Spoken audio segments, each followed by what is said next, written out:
بسم الله الرحمن الرحیم. دوستانو په کمپیوټر کې درته یو مهم ټریک نن ښیم. تاسو ویډیو دقیقه وګورئ او د ملګرو سره یې شیر کړئ. موضوع نن چې دا هغه د ډرایو هایډ کول دي. څنګه کولی شو چې د کمپیوټر یو ډرایو هایډ کړو. مثلا دغه ډي ډرایو ته زه غواړم چې دا هایډ کړم. په څه طریقه یې هایډ کولی شو؟ مختلفې طریقې شته، خو فعلا زه تاسو ته یو طریقه ښیم. تاسو به راشئ دیس پی سي باندې رایټ کلیک کوئ، منیج ته راځئ. کله مو چې په منیج باندې کلیک وکړو بیا به ډیسک منیجمنت ته راشئ. ډیسک منیجمنت ته چې راغلی تاسې به بیا راشئ چې کم ډرایو تاسې هایډ کول غواړئ. فرضاً زه غواړم دا ډي ډرایو دی، زه دا هایډ کوم. په دې رایټ کلیک کوو او دلته به راشو چینج ډرایو لیټر اینډ پاتس، دې باندې به کلیک وکړو. دا ډي حرف چې دی یا ډي کرکټر چې دی اخیستی دی، زه غواړم دا ریموف کوم. ریموو باندې کلیک کوو. کله چې کلیک وکړو موږ ته دا میسج راکوي، دا به یس کړو.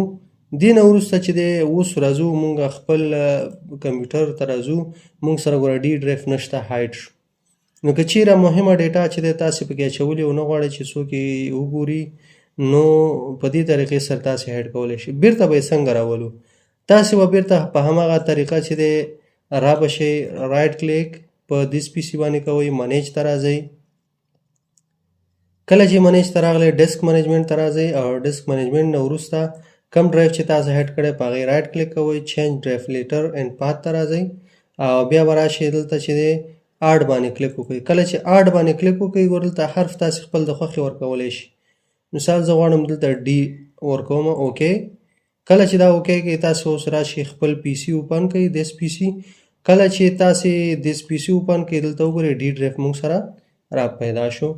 نو په دې طریقې سره موږ کولی شو چې د کمپیوټر یو ډرایو هایډ کړو. نو که چیرته ویډیو مو خوښ شوي ویډیو لایک کړئ، د ملګرو سره یې شیر کړئ. کومه پوښتنه لرئ په کمنټ کې پرېږدئ. مننه، خوشحاله اوسئ.